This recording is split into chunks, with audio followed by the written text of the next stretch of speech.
I didn't know this, but you grew up with parents that were foster parents too. How many, like 12 kids? Yeah, yeah. So that's crazy to me. I mean, you're in the Midwest and your parents are, they're not from money, right? No, they're very modest, humble beginnings, definitely. How does someone become a foster parent? I mean, that's something you have to seek it out, or is it something you fall into? Well, my mom had actually run a daycare out of our home for 40 years, so we were always really used to having children run around.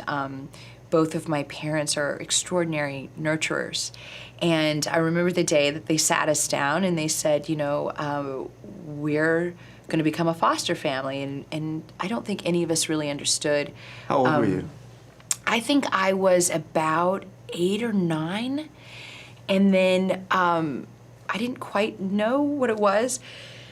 And they said, well, it's when children are having issues or families are having difficulty and, you know, parents need help and the children need help, and so we're going to take in those children less fortunate than us and we're going to help them. I always remember my mom saying this to me, you know, you were so fortunate to be born into this family, into this town, into this country, you know, and the circumstances in which you were born into. And I think it allowed me at a very young age to imagine myself in somebody else's shoes, to have compassion.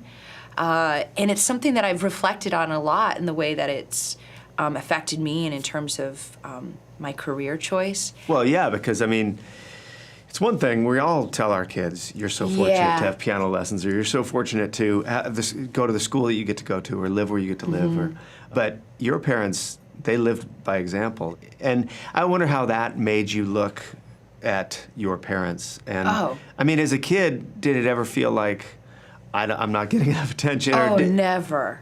Never. It never felt like that. That's amazing. Ever. I only saw, because they led by example, I saw the changes in which these children underwent because my parents believed in them, because my parents nurtured them, because they sat around the table with us and we laughed and we cried and we did all these things. So if anything, it made me feel, it gave me faith in knowing that I could do whatever I wanted to do. Hey folks, thanks for watching. If you like what you just saw, then why not subscribe? Click right here for lots more off camera. And if you want to see the hour-long version of these conversations, I'm going to give you the secret link. Here it is, offcamera.com. Check it out.